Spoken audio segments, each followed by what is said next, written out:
Over the last few years, the corporate media has extensively, although superficially, covered violent riots, revolutions, uprisings, crackdowns on dissent occurring all over the world. From the ongoing protests in Greece and Spain to the Arab Spring, which gave rise to uprisings in Tunisia, Libya, Egypt, Bahrain, and Syria, among others, we've heard a lot about the changes occurring in these countries.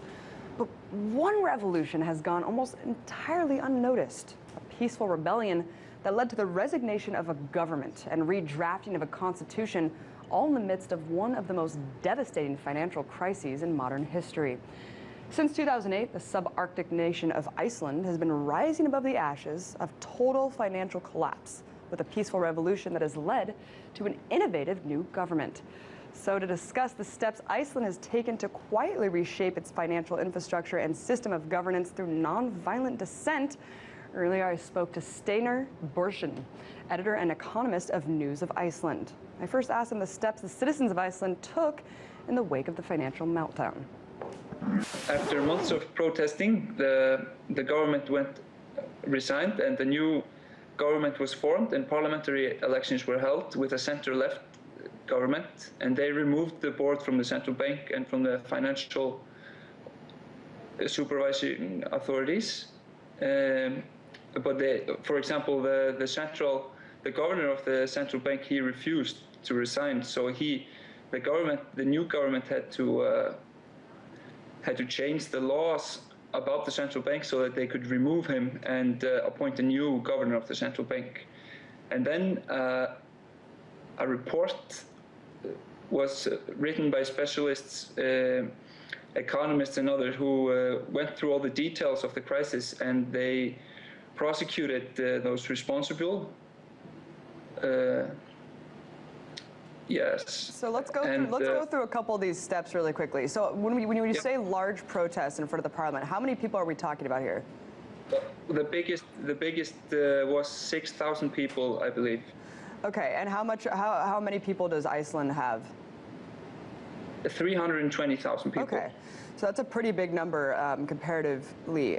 Let's talk about prosecuting the bankers, though. I mean, you know, how was it that Iceland was able to prosecute big banks? I mean, were Iceland banks in the first place not too big to fail? Was there more government regulation in place at the time that prevented that, like it did in the U.S.? The thing is that the Icelandic banks were way too big to be saved. The balance sheet of the Icelandic banks was 10 times the Icelandic GDP. So the government really did not have a choice. They did not have the foreign reserves to save the banks, and they just let the banks default because simply they just couldn't save them. And they were nationalized, correct? Yes, the first bank was nationalized. There were 3 large banks. The first one was nationalized, and that sent out the signal that the financial sector in Iceland was in a big trouble, and that led to a total collapse of the 3 banks. And, you know, coming from a country that really we see the state crushing dissent, I mean, the Occupy Wall Street movement absolutely crushed. It just seems like we don't ever hear about peaceful resistance actually making a change and having it be a tangible change. How was it that people rose up peacefully and forced the government to resign in such a short period of time? Yes, that is quite amazing, but I don't know what to say. They protested daily and weekly for months. They threw eggs at the parliament, and the police had to put up barriers around the parliament, and they just continued doing this, giving speeches outside the parliament every day. And I guess the government just decided to listen to the people. Wow, the government actually decided to listen to the will of the people, hear them. That is amazing. Oh my God, that's incredible. Let's talk about the Constitution that was formed or is still in the process of being formed. How did it come to be? What was the process of electing the people to write this new Constitution? Well, right after the new center-left government took office in 2009, they decided that the Constitution, we needed a new Constitution. They thought that the Constitution that we mostly got our Constitution from Denmark, and it is quite obsolete in some parts, but it's good in many parts. And they think that, well, a new constitution could have been better just for the democracy to prevent. They just wanted to do it to prevent this from happening again. So Iceland, I guess you could say, I mean, it's inching toward direct democracy. It's the closest thing you can really get toward direct democracy. But I mean, it's happening transparently, as I've read, but I mean, are there any safeguards to prevent corruption, hijacking the new constitution, and really preventing this transparent direct democracy from happening? Well, the Constitutional Committee has finished making the draft for the Constitution, and now that draft is at the Parliament, and the Parliament is going over technical details. They're changing it so that it's more, so that the legal terms are more correct, and they are also changing some chapters and doing a lot of modifications, and it's very unclear if they will be able to get the new constitution through before the parliamentary elections are held in 2 months. So, but it's some say it's not good that the parliament can just change the draft from the committee.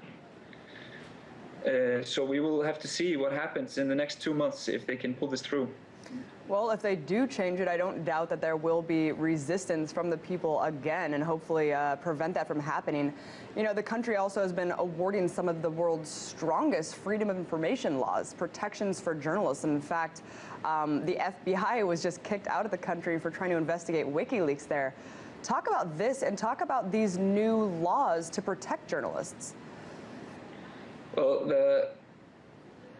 the Minister of the Interior felt that the FBI was in Iceland on false pretense. The FBI had said that they wanted to investigate a computer attack on the government offices, but when they got to Iceland, what they really were doing was investigating WikiLeaks and interrogating an Icelandic hacker related to WikiLeaks.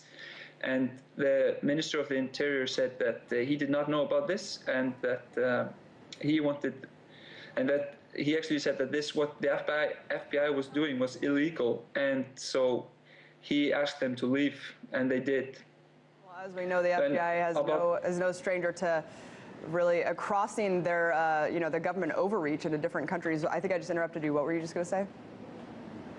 No, I was just about to say about the legislation, about the new the information law. I don't know that exactly in detail, but it protects journalists and sources and information quite a lot. So I think the most obvious question of all, as we're going through these things, when we hear about unrest, revolt, violent revolt all around the world, constant a barrage of this on the mainstream media, why is it that Iceland's peaceful revolution is completely censored? Is it censored? Absolutely. We haven't heard one thing. You can barely even find information when you do a Google search on this. I'm not even kidding. Yeah, that's amazing. I don't know how it is censored or how that can be, but yeah, I don't know what to say. So maybe people aren't very interested in peaceful revolutions. They only want to hear about the other ones. Well, maybe they're scared of people picking up the cue from Iceland and really moving forward and seeing that this is feasible, this is possible to have a nonviolent revolution and to overthrow the government in nonviolent means. That could be a possibility. Of course, the corporate media has the same vested interest that the government does. You can call them almost a propaganda arm of the establishment. But let's talk about capitalism, because I think, you know, what led to this collapse in Iceland is representative of kind of the systemic failure of contemporary modern capitalism, this predatory capitalism that allows these huge, too big to fail banks. Of course, yours were too big to save. Do you think that Iceland's moving into a new innovative economic system, integrating aspects of capitalism, or are they simply leaving this model behind? What is the economic model that you guys are moving forward with? So the center-left government that took office in 2009, they aimed at the Nordic economic model, which puts a lot of restrictions on the banks and puts on a lot of regulation and supervision. But But before the elections are coming up now in 2 months, and we will have to see the party that was in power for 18 years before the financial crisis in 2008, they are getting a lot of support again. So it's very interesting to see how much support they will actually get in 2 months, and it might be quite substantial. Well, hopefully other countries can adopt aspects of what Iceland has done, completely amazing, totally censored from the Western world, at least in this country. Thank you so much for coming on, shedding some light on this crucial subject. We'll definitely be following the elections as they come up. Steinar Bjornsson, really appreciate your time, economist and editor of News of Iceland. Thank you. What a thought. A government that actually listens to its people. I think that we should take heed from Iceland, learn from their success, and apply it to our own broken system here. It's a wonder that we haven't heard much about a country that through entirely peaceful means successfully ousted their corrupt government. A government that feared not satisfying the demands of the people. So, if there's a lesson learned, it's that now is the time we stop fearing the government. Don't you think it's time that the government starts fearing us?